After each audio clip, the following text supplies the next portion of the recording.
continue with Benjamin Franklin, and it's difficult to conceive at this period in American history what we're continuing with. The atrophying of the sense of what the American tradition is has proceeded apace to the point now that Franklin is totally misunderstood and misrepresented. And as a consequence, the entire history of the United States is misunderstood and misrepresented. For instance, out of Time magazine, just this current issue, January 14th, 1985, closing out a review on a new book called A Little Revenge, Benjamin Franklin and His Son.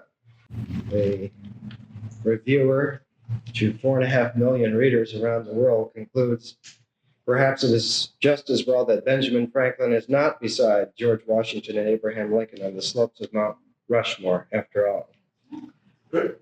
Describes him as puffy and smooth from gout, his body overweight and rounded into a peculiar barrel shape of the once powerful swimmer too long out of the water. See how you do when you are 85. Yeah. You won't do very well. The difficulty is not only that the ignorance is so rampant, but that the irresponsibility is in control. This is a dangerous situation. And the danger comes and is exacerbated by the habituation to games. The use of astrology, the use of tarot, the use of the manipulation of images to make models of human behavior, which at the best still need to be interpreted in terms of life, still have to be understood in terms of historical development, still have to be played into the universe as it actually exists. For the universe is the space and history is the time. And in this time space, we must find our being. In these patterns of events, there are large structures that come into play. Now, people glibly talk today in colloquia throughout the motel lobbies and convention halls of the world about archetypes. Archetypes are not phantasmal images that someone imagines is in the sky somewhere or in somebody's psyche somewhere. They play themselves out in terms of millions and hundreds of millions of lives and hundreds of years. The fact that these patterns actually obtain have sobered our species for a good long while, and is only in periods of exotic decay like our own time that heed is not paid. Franklin is one of the most masterful individuals in world history. He is one of the few individuals who understood the play of what is so glibly called archetypal energy, that it is of a transcendental order, that it elicits from us subconscious responses, that a lot of the drama plays on levels that we have no conscious control over, except to respond. We may consciously respond, and only through patterning our conscious response to come into synchronization with the larger, deeper issues do we achieve a sense of reality. And only with that can we do anything for real. In Italy in the 15th century, what Jacob Burckhardt called the Renaissance, the key to that all was Cosimo de' Medici choosing Ficino to organize a school where the golden thread of timeless wisdom could be reborn and taught again. And out of that little workshop of the heart, out of that little villa up in the hills above Florence, came a small, steady stream of scholars and learners and students throughout all of Europe. And this revitalization carried itself through 2 centuries of variation, of complication, of mutation, experiment, and this whole massive development called the Hermetic Renaissance came together in the great minds of Leibniz and Newton. And at the close of that great experiment occurs Benjamin Franklin as the only individual of that time, we're speaking of the 1720s, 1730s, who had a feel, a flair, a touch, a response of openness adequate to this tremendous energizing of the human potential that had occurred. For the Renaissance had not only provoked and brought along with it its polarity, the Reformation, but they had formed a synthesis called the Enlightenment. And the colossal intelligence that had been called forth from the archetypal depths of human nature, putting into play into man's subconscious subtleties which had not been seen since ancient Alexandria, were called forth and were loose and needed to have a pattern within which they could work. Elsewise, man was heading for a self-electrocution.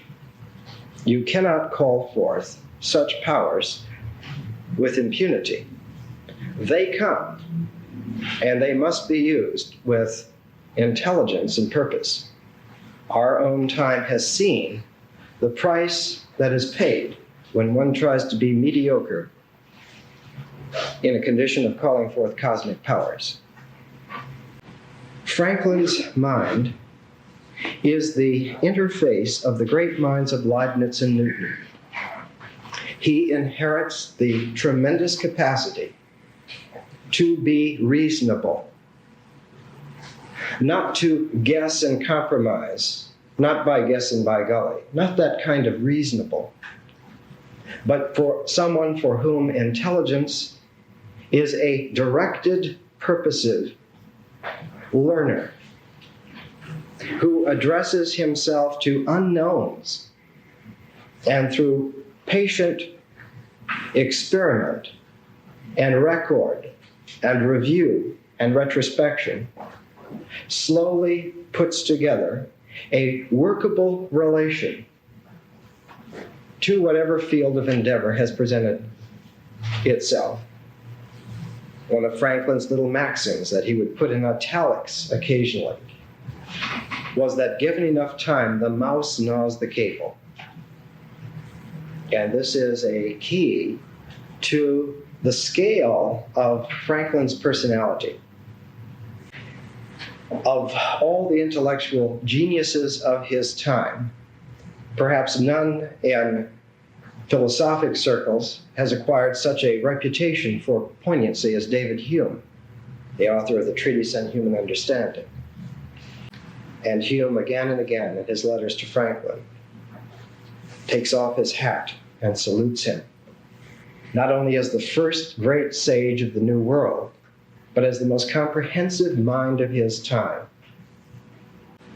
Franklin is not on Mount Rushmore because of a total misunderstanding of history, our history. Franklin's writings haven't even been collected yet, almost 300 years after his birth. They're still unfinished in publication. The American Philosophical Society and Yale will probably finish sometime before the century is out. Where have they been all this time? Why were they for more than 100 years relegated to tied up bundles like old newspapers lying on the back shelf of a laundry in London? Because they are dynamite. Because they pull the plug on the power structures that rely upon habituation and illusion for their own occurrence. And without men like Franklin, it's easy to perpetuate. With Franklin, we come to a new scale of human intelligence, one that had not been seen probably since the mind of Plato. The capacity to hold in suspension all of human life, all of its vagaries, its vicissitudes, its expectations. Not only one human life, but hundreds of intelligent human lives. Franklin's correspondence was with all of the great individuals of his time. He was like Ficino again, the one man to whom the intelligence of the Western world came to a focus. They came like compatriots. They came like students. They came like children.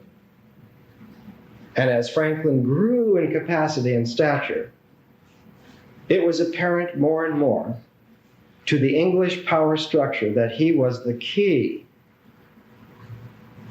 that with Franklin handled the colonies in the New World would be subject to the control of the British aristocracy.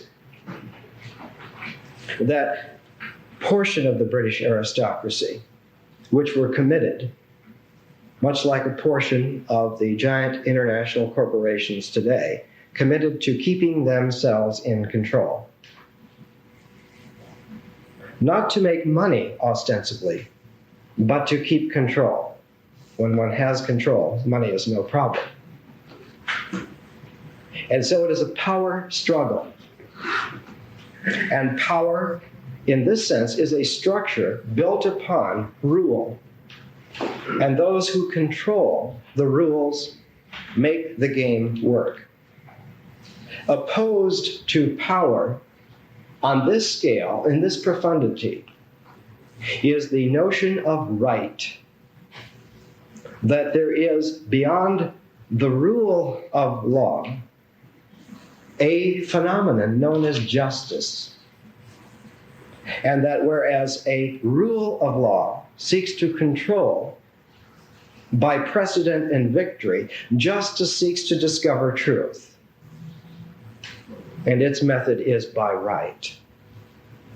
And to Franklin's mind, human nature in its spiritual poignancy is a timeless condition of quest for right in the universe. That man deserves by his own being to experience the presence and the quality of truth. Whatever that entails, so be it. This scale of mind dwarfs the intelligence of the limited British aristocracy that at this time was setting up a worldwide empire. When we review for ourselves how few there are to review, the Boston Tea Party, which we'll get to in a moment, where was that tea coming from? That tea was coming from India, because the British East India Company had been set up and control had been assured in India. And using this leverage of the control of the continent of India, England wanted to extend this arm of power to the whole North American continent. They had just achieved a victory over the French. They had just driven the French from Canada. The great fishing banks of Labrador and Newfoundland had come into British hands, but half of the fighting force were Americans, colonialists in their ships, and they had fought side by side. And the French and Indian Wars had produced an uneasy partnership between the colonies for this control of the wealth of North America. And those individuals who were setting up international corporations at that time, like the British East India Company. And it was a fight for power. But on that level, the colonialists would never have won. The United States would never have been born.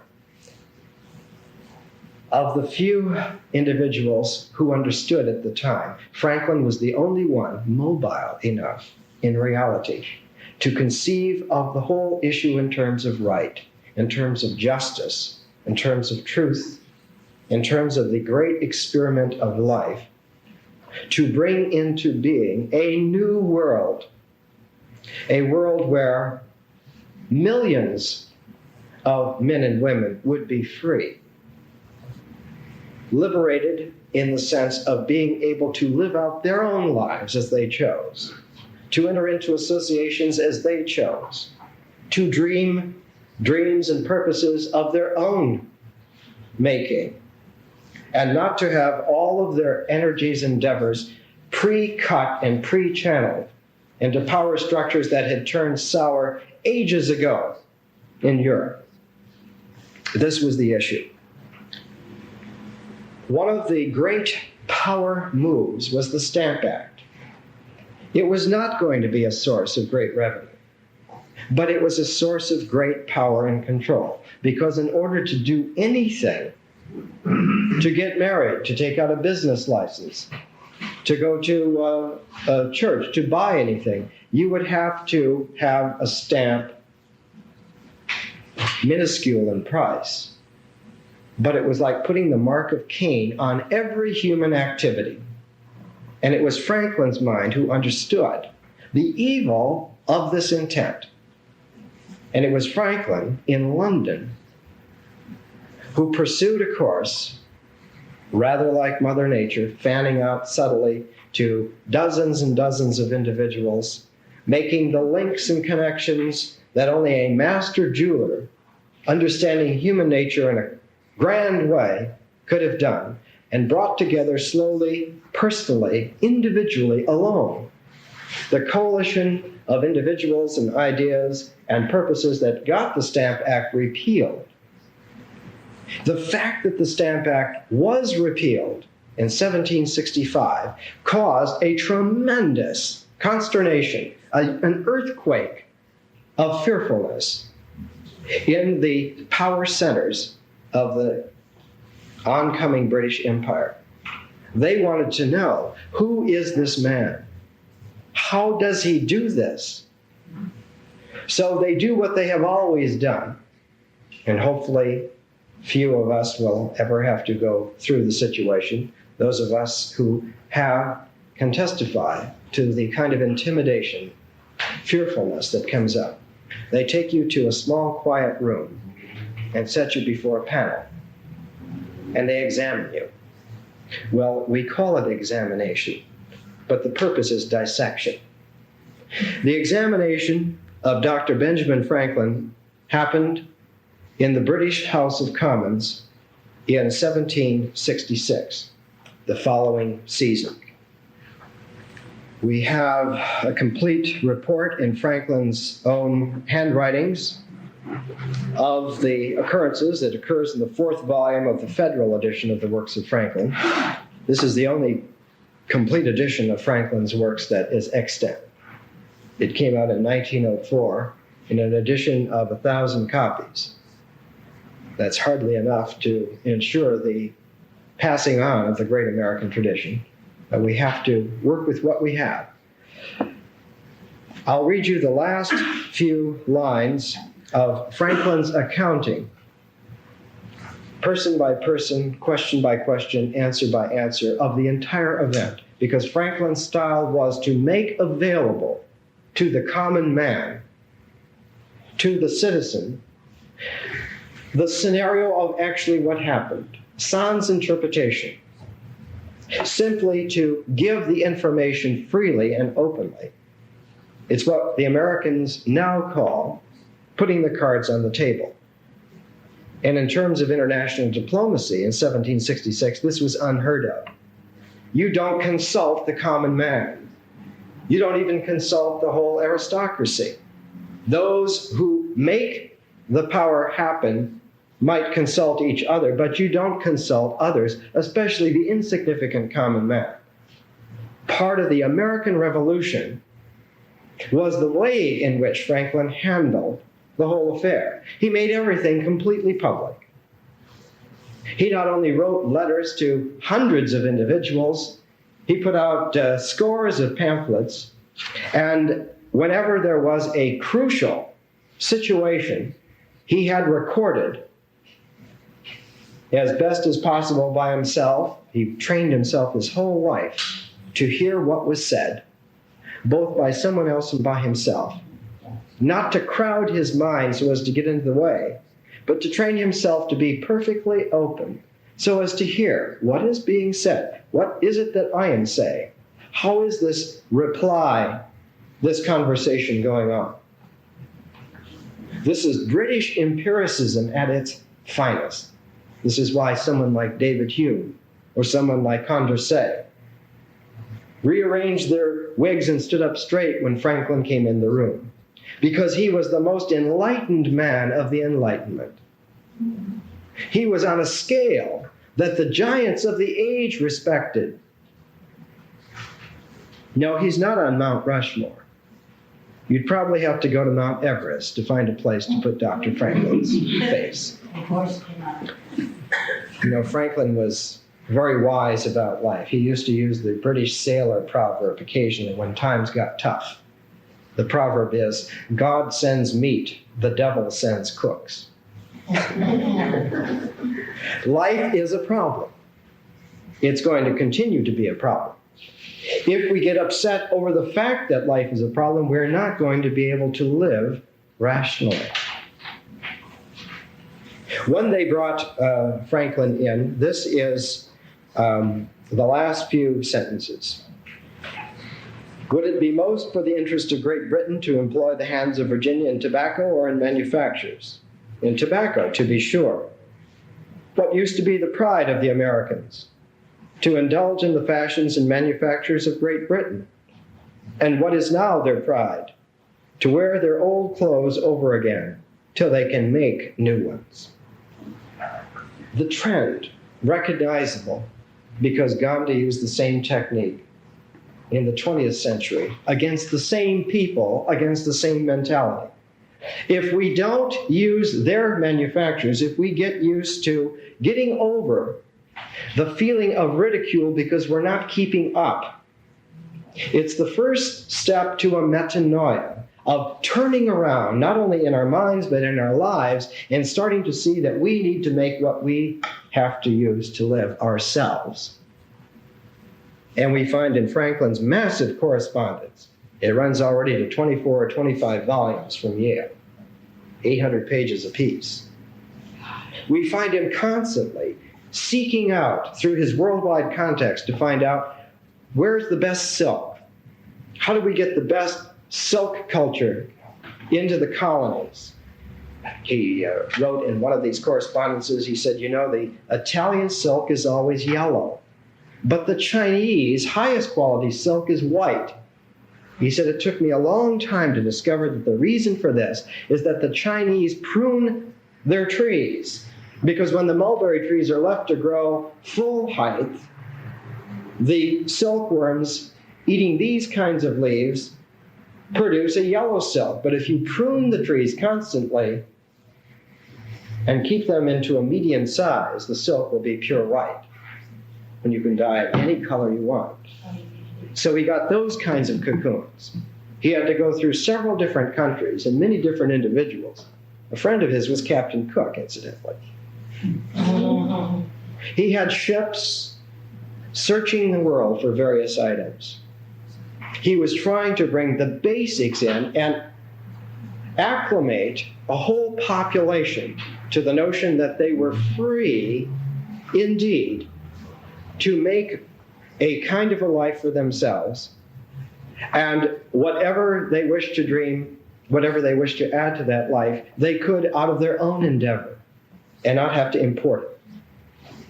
Now, the most important commodity of a individual people needed to survive is the sense of self-esteem, which comes from experiencing a sense of personal liberty. In fact, the first of the rebel groups in the New World called themselves Sons of Liberty. Franklin's method was to make everything open. And so he arranged to have most of these long interviews, these long pamphlets, printed in public magazines. His examination appeared in Gentleman's Magazine in July 1767, so that the entire British public also was being informed by Franklin.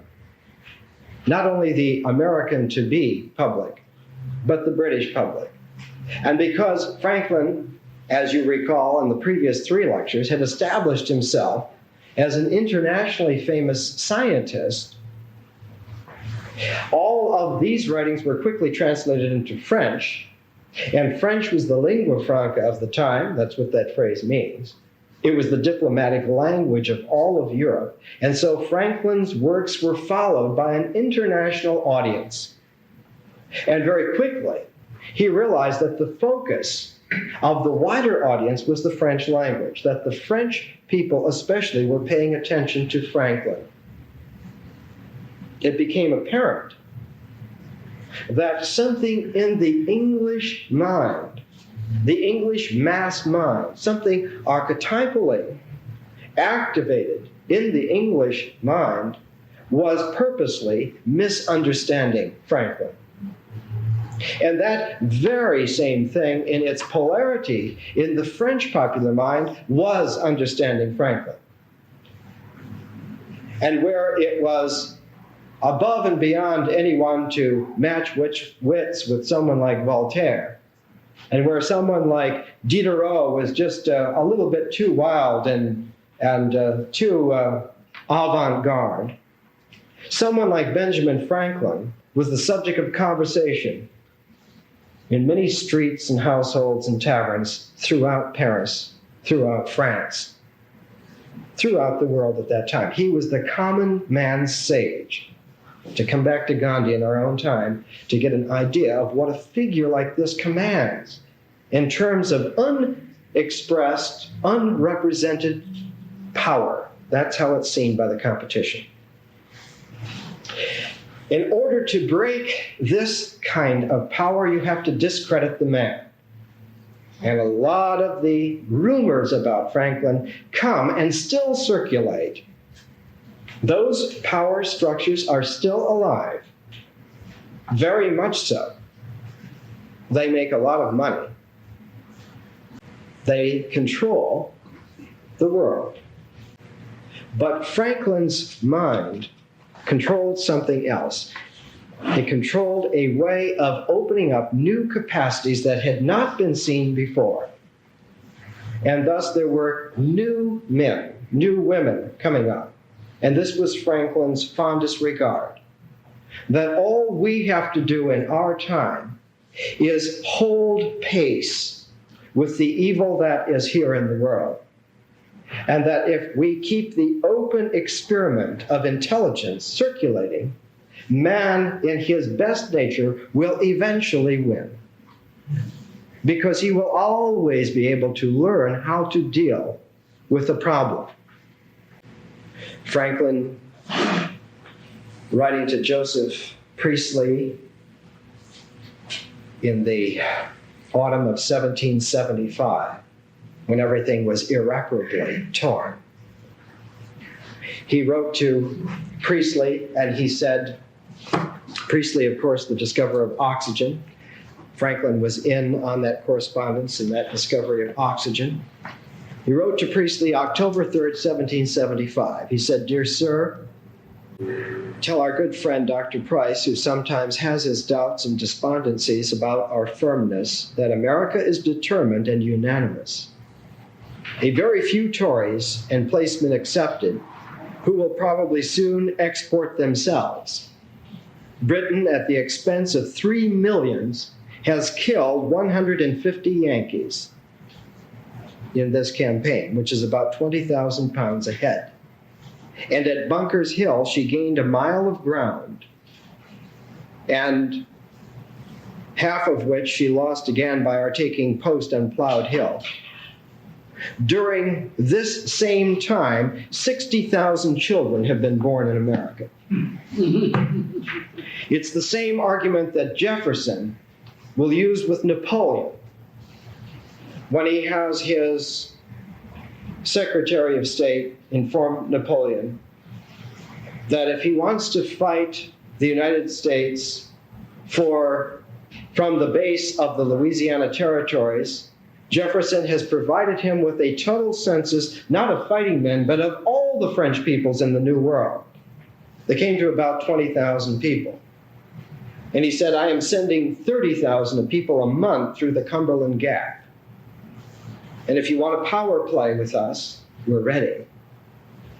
It's this kind of comprehensiveness of seeing what the scale of reality is, of being able to unhabituate yourself to the games, and to, I think the phrase is, tune into actually what is occurring in the scale of what we call reality. And it was this capacity in Franklin that was foremost in his mind. The very first person who ever mooted the next step from the 13 colonies was Franklin. He's the first one to moot in his mind the inescapable conclusion that there were going to be more colonies.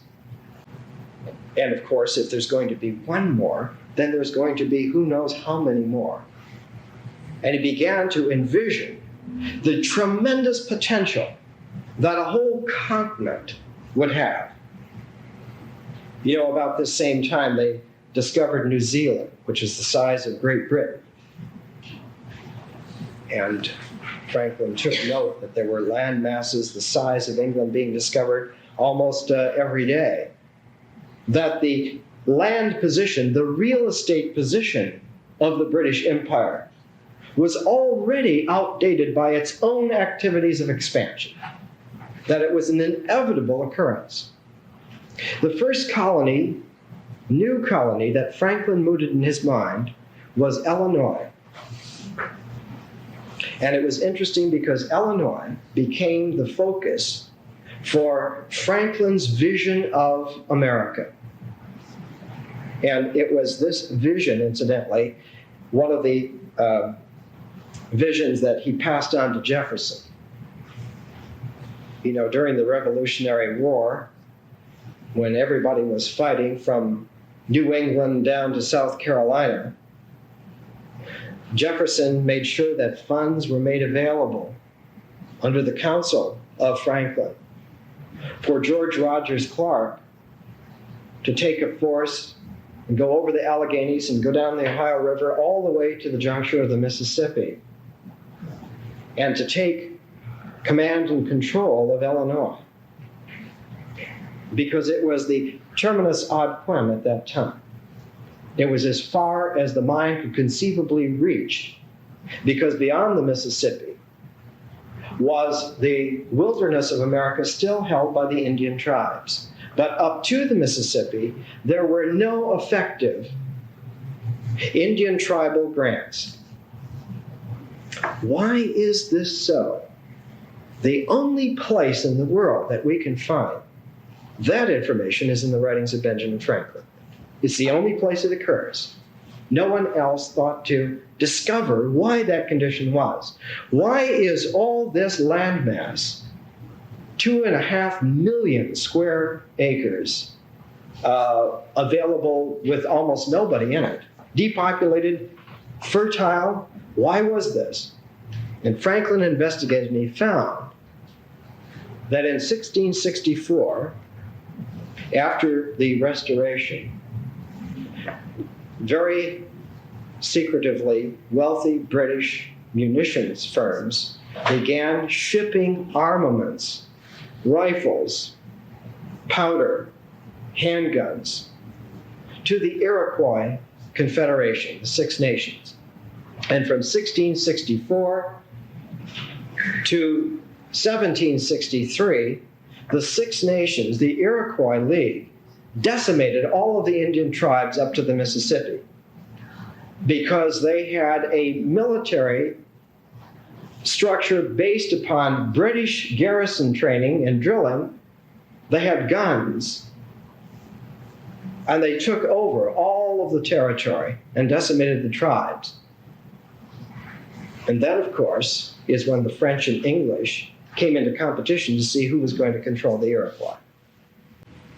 And when Franklin found this information and communicated it to the colonies, he meant them to understand also that they'll do the same thing to us. We're the next Indians on the list. We don't have any choice, he would say again and again. Or rather, we do have a choice. It's not a choice of being still British citizens. It's a choice between being slaves and being free, because they're not going to give us any other choice than this. They're not going to share power because they can't. The only thing that can be shared among men, really, is right, is justice. That can be shared among men, but not power. Power has to be concentrated to be effective, and it has to be in control to be real. And if you try and share power, you end up losing everything yourself. So Franklin's idea, Franklin's whole regard was not to build a power structure to fight a power structure, but to build a sense of right and justice to fight that power structure. That if we adopt the same techniques that they did, we're going to just become more British empire builders ourselves. And so the problem was colossal. How to fight to gain not a victory, but a new world based on right, based on justice, based on liberty.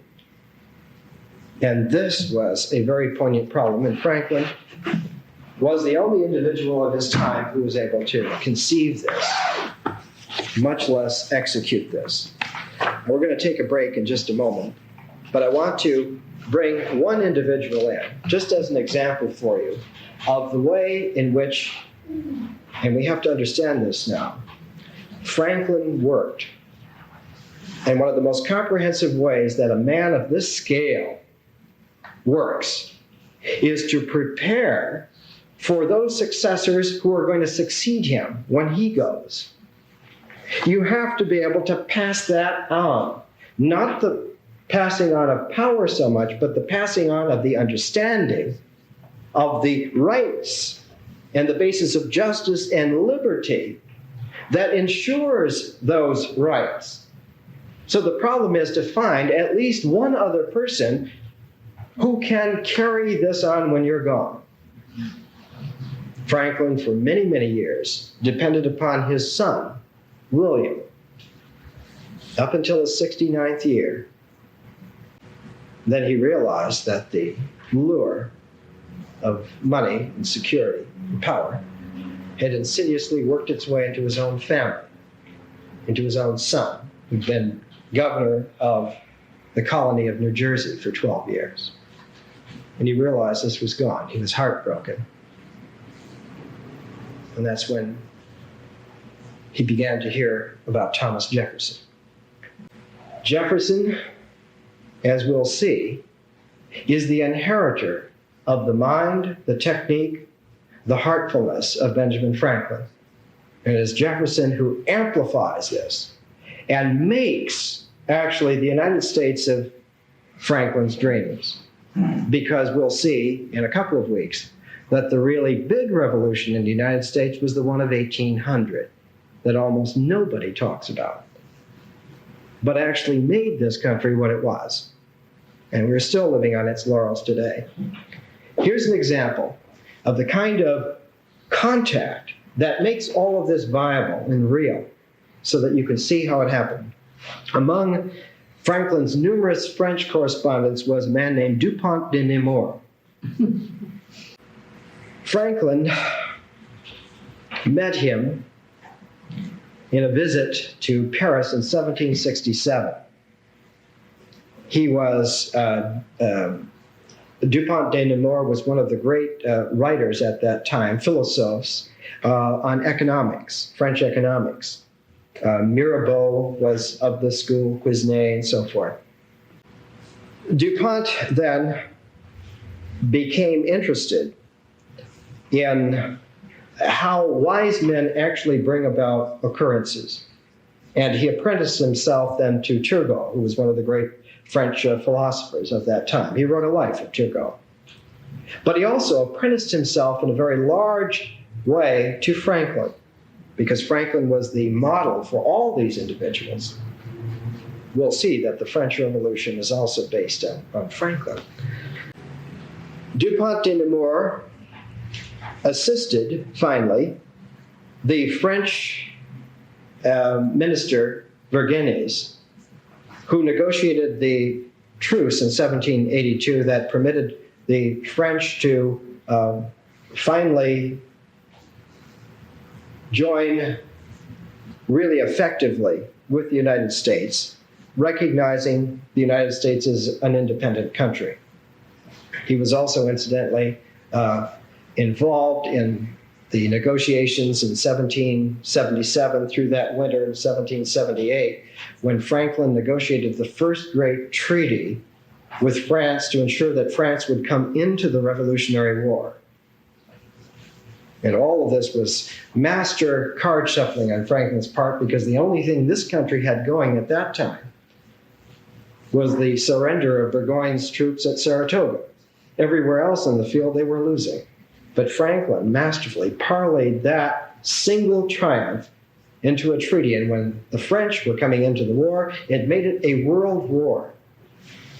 And it took the pressure off the United States enough so that eventually there was a victory in the Revolutionary War. Well, Dupont de Nemours was involved in these treaties. He was also involved during the French Revolution to the point that he had to leave France and come to the United States for asylum. I think those of you who've been with me for some time remember that the French Revolution was in good hands until Lafayette was exiled and the mob took over. You see, you are not only dealing with a power structure, but you're dealing with its polarity. And one has to be very careful. If you beat the power structure and you're unable to make a transformation, you're unable to bring the sense of justice and liberty and right into an effective displacement of that power structure, it tends to want to come back, or somebody else tends to want to make it reoccur. And if that doesn't happen, then the mob comes in. Then there's anarchy. And that almost surely brings back the reaction of saying, we need the old guys back here because we can't live like this. So when you're looking for liberty on a massive scale, you have to play your cards just right. You have to have someone with a mind like Franklin in order to understand what is happening, not only on the scale of what's in the news, but what's in the heart, what's in the air, what's in the psyche, what's in history, what really is at play. You have to have someone with this kind of multidimensional poignancy. So he was contacting people like this. On the great purchase of Louisiana, Dupont de Nemours was Jefferson's French envoy to Napoleon during that whole crisis. So the man who had helped Franklin from the 1760s was there helping Jefferson back in the 19th century. Finally, he would move to the United States in 1815, and he died here in this country. This is just one example If you can just imagine in your mind now that Franklin had dozens and dozens and dozens of people like this, constantly corresponding with them, orchestrating them, you begin to get some sense of the magnificence of the man. No, he's not on Mount Rushmore, but he certainly doesn't belong in Time magazine either. Well, let's take a little break here.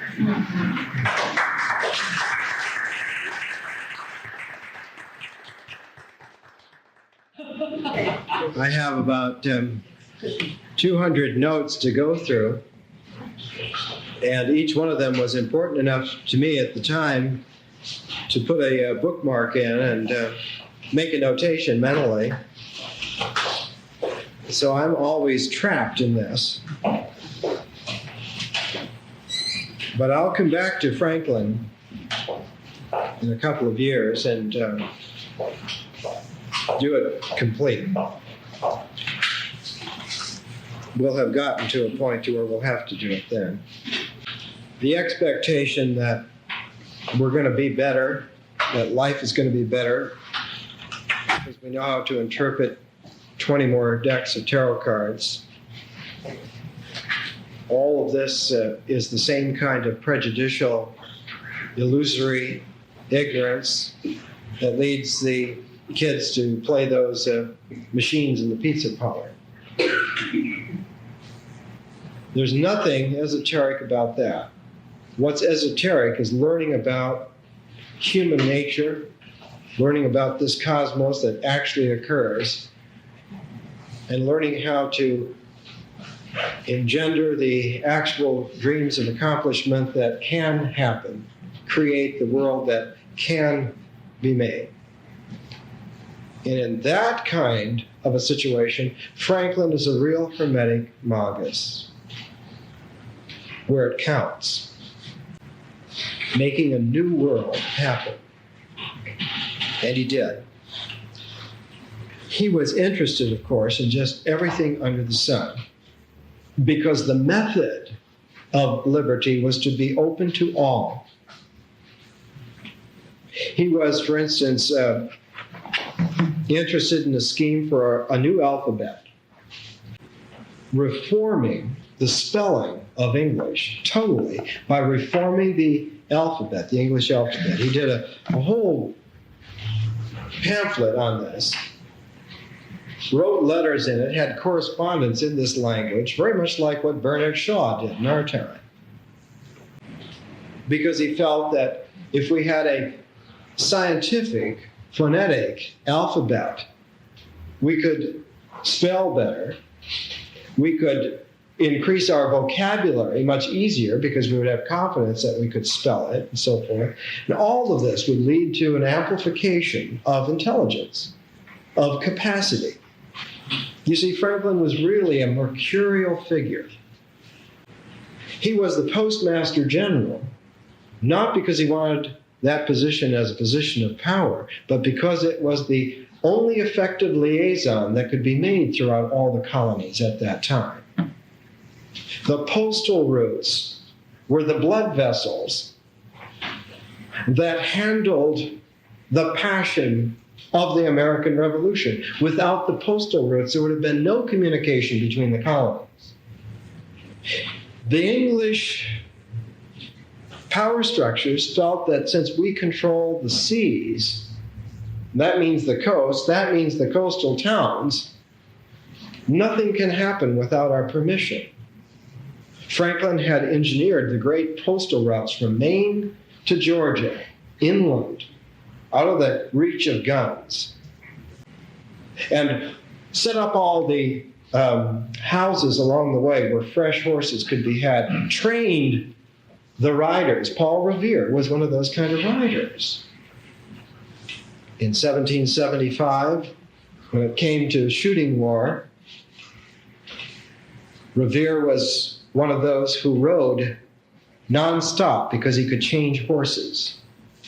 Because when you have the will of a man to be free, he doesn't have to sleep every night. It's the horses that give up. After about 20 miles, he rode nonstop to New York, and they sent someone else nonstop down to Philadelphia, and within 3 weeks, people down in Charleston and Savannah knew what had happened and understood, because that structure had been put in there 30 years before by Benjamin Franklin. And he held that structure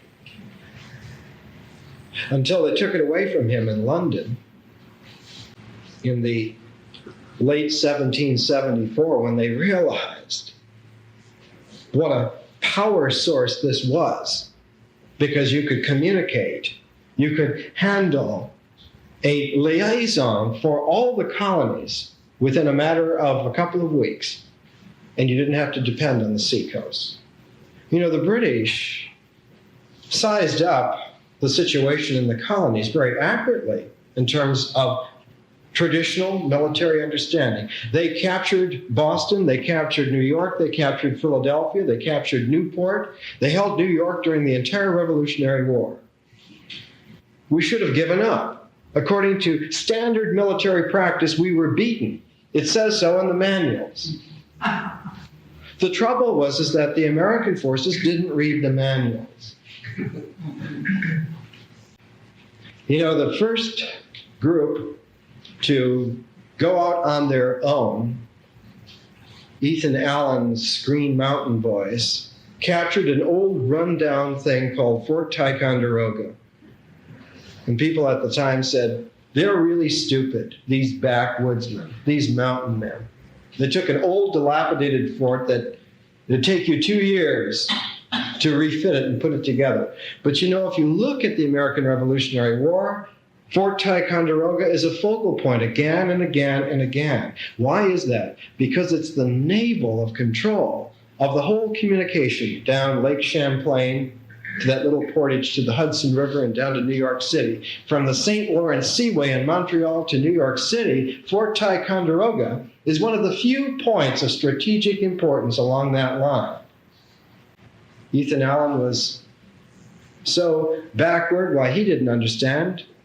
He just happened to be born in those hills and knew that if you held that spot, they couldn't come down the St. Lawrence.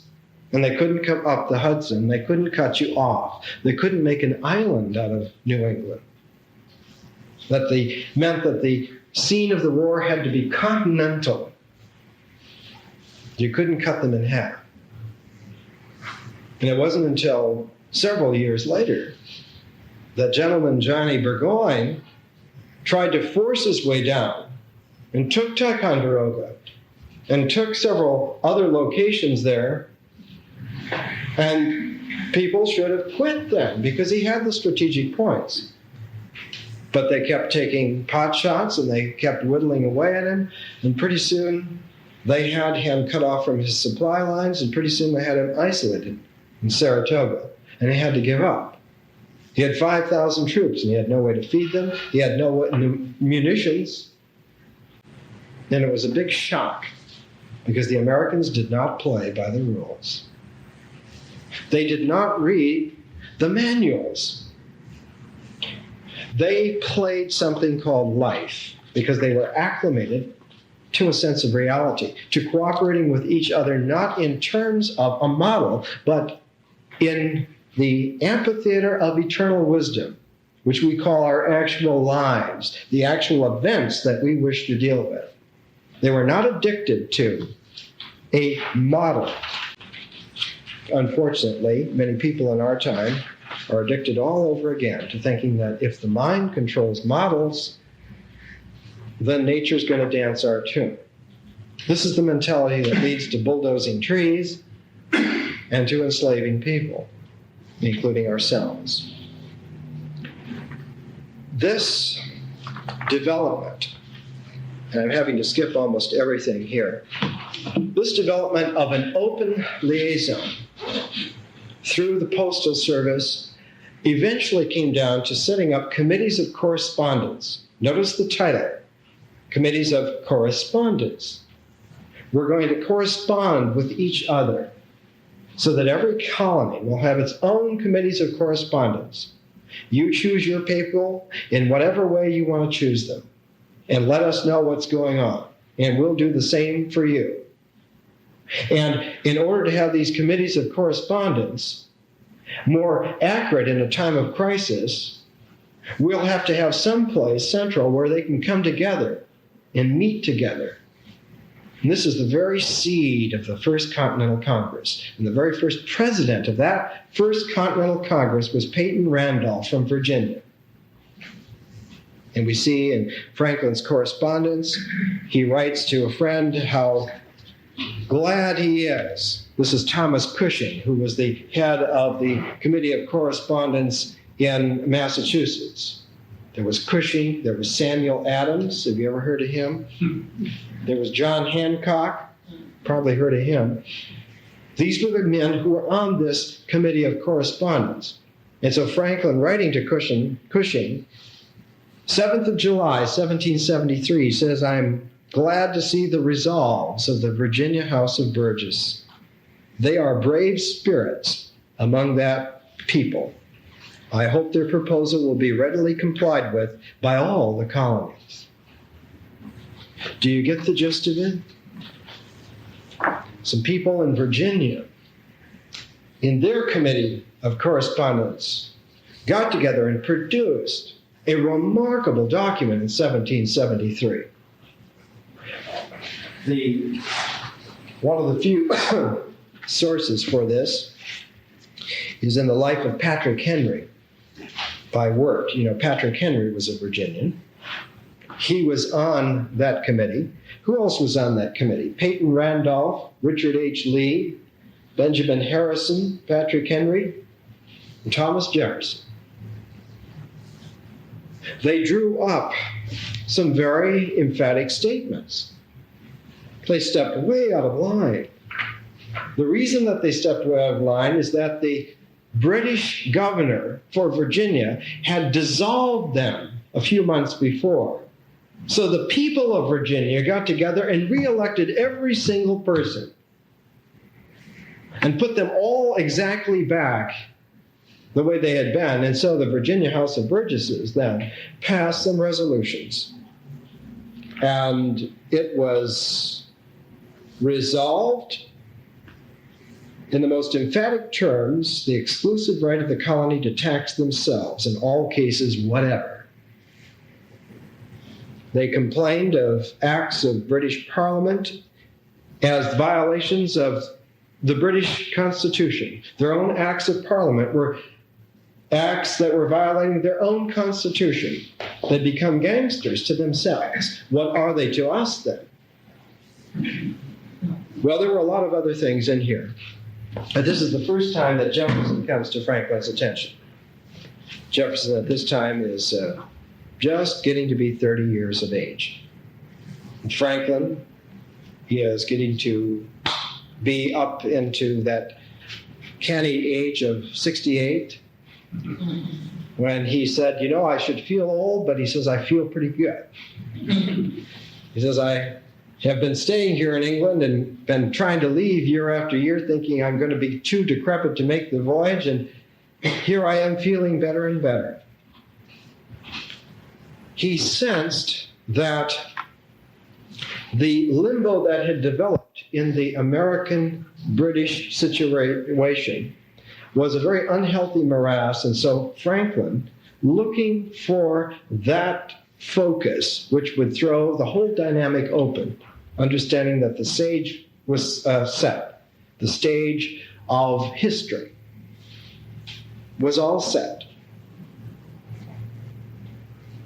And then he got the tremendous insight. A friend, an English friend, brought him a series of letters, correspondence. It was called the Hutchinson Correspondence. Hutchinson was supposed to be the governor of the Massachusetts Bay Colony. And it was a correspondence with unknown persons, presumably his lieutenant governor. And the way they talked about the colonists was the way that people talk about their slaves. And in order to back themselves up, they wanted to have military presence. And wasn't that just what happened? The British had sent troops to be stationed. They garrisoned Boston, 4,000 troops, which were stationed in Boston then permanently. And it was like being under martial law. I don't know if you've ever been in a situation under martial law. I have several times. And it's very uncomfortable because the first thing in the morning is the sense of, how am I going to get around today? What are they going to do today? And wherever you go, you have to make sure that you can get back. And this kind of mentality wears on you after a while. They were there for years in Boston.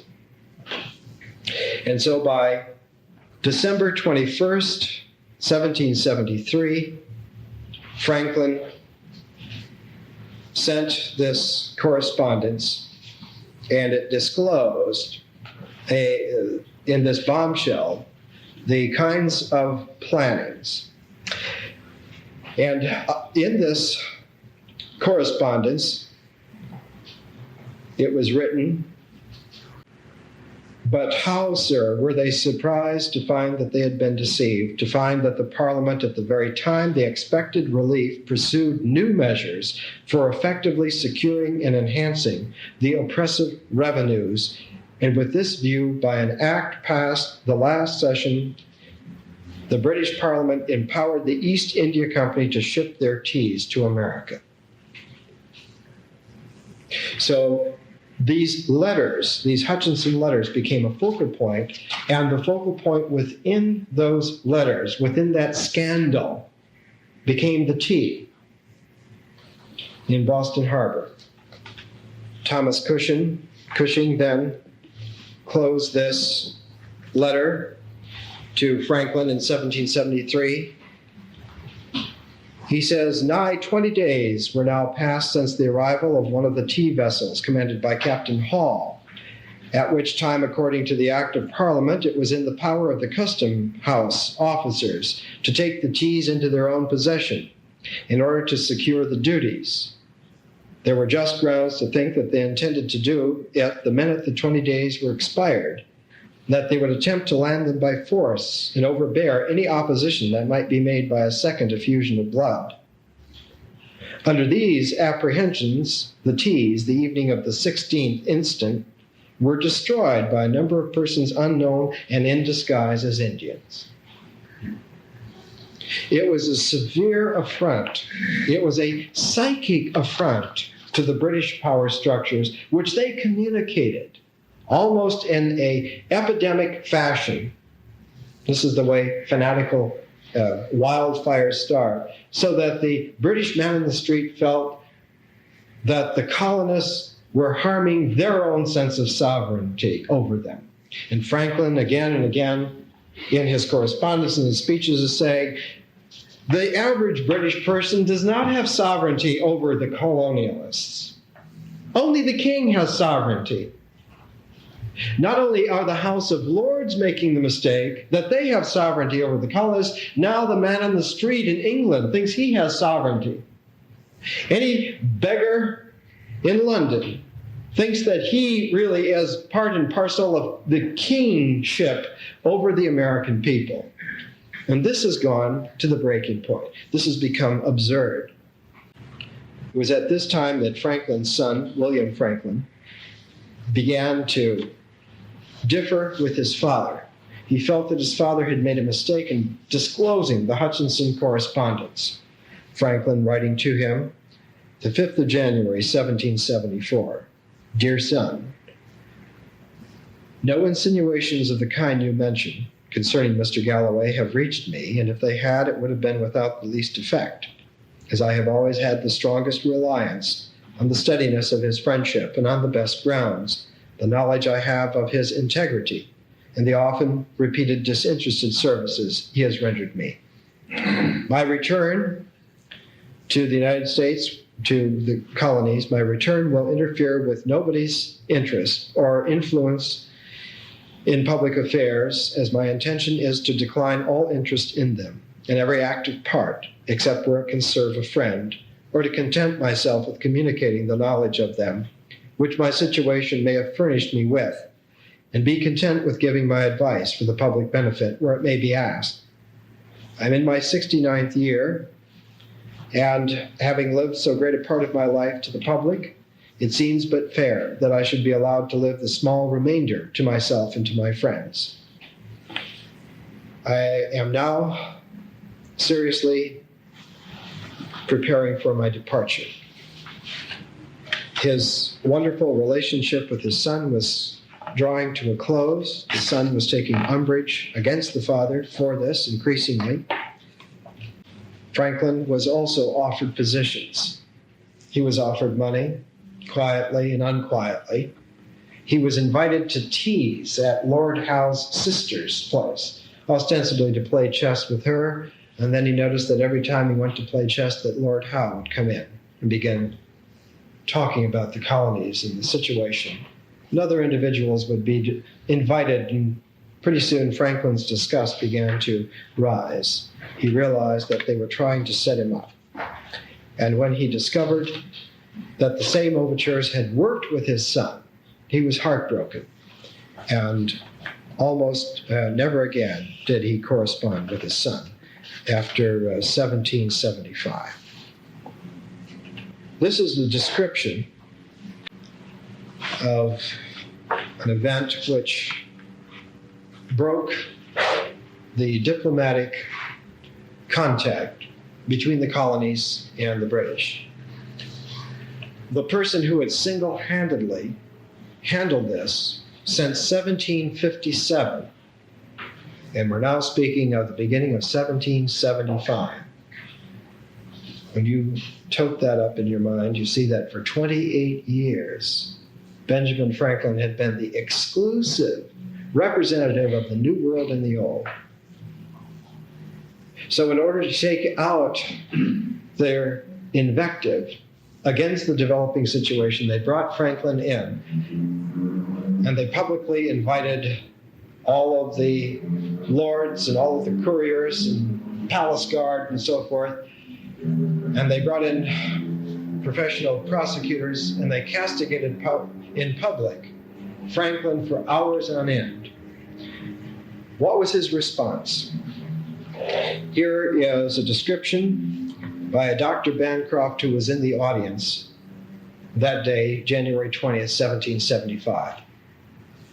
Dr. Franklin did not stand in a corner of the room. He stood close to the fireplace, on that side which was at the right hand of those who were looking toward the fire, in front of which, though at some distance, the members of the Privy Council were seated at a table.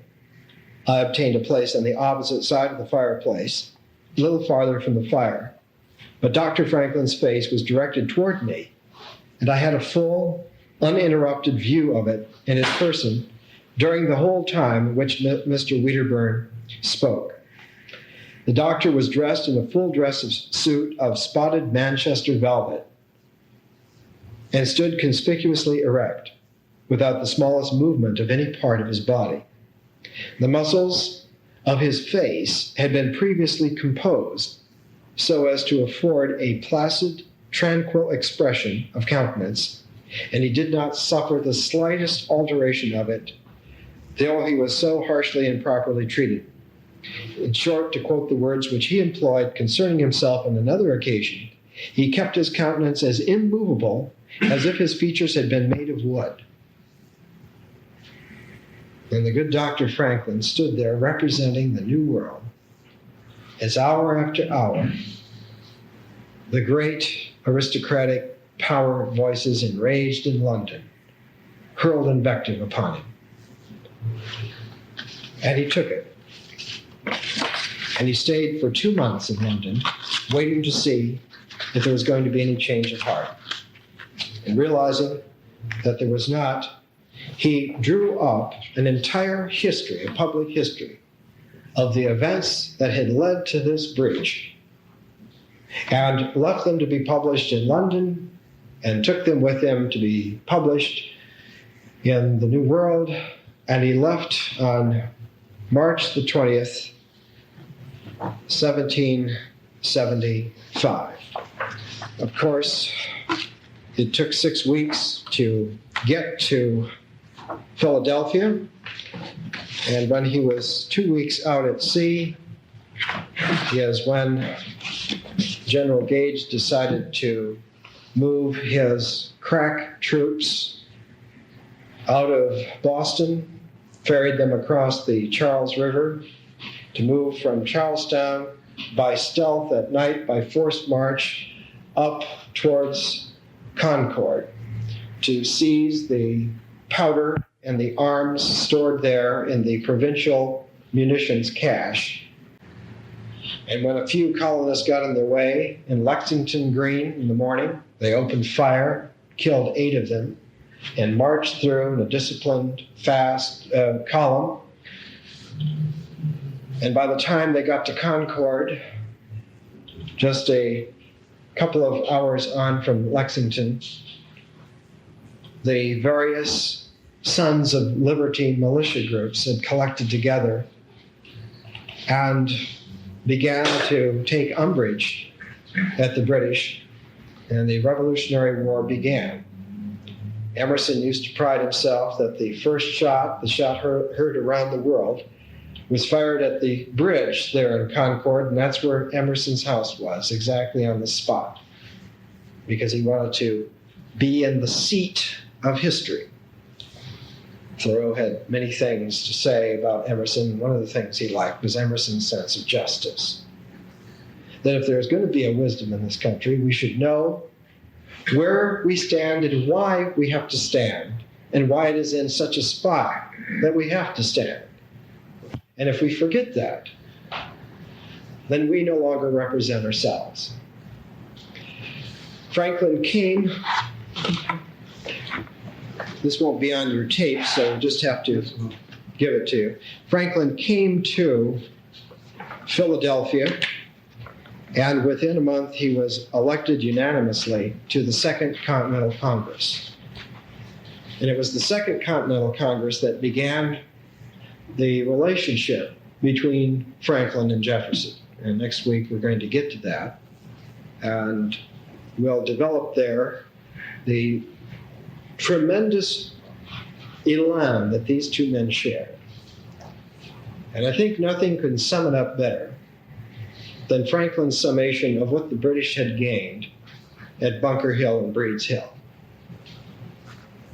They had killed a few colonists at the exorbitant rate of 20,000 pounds per person. They'd gained a mile of ground.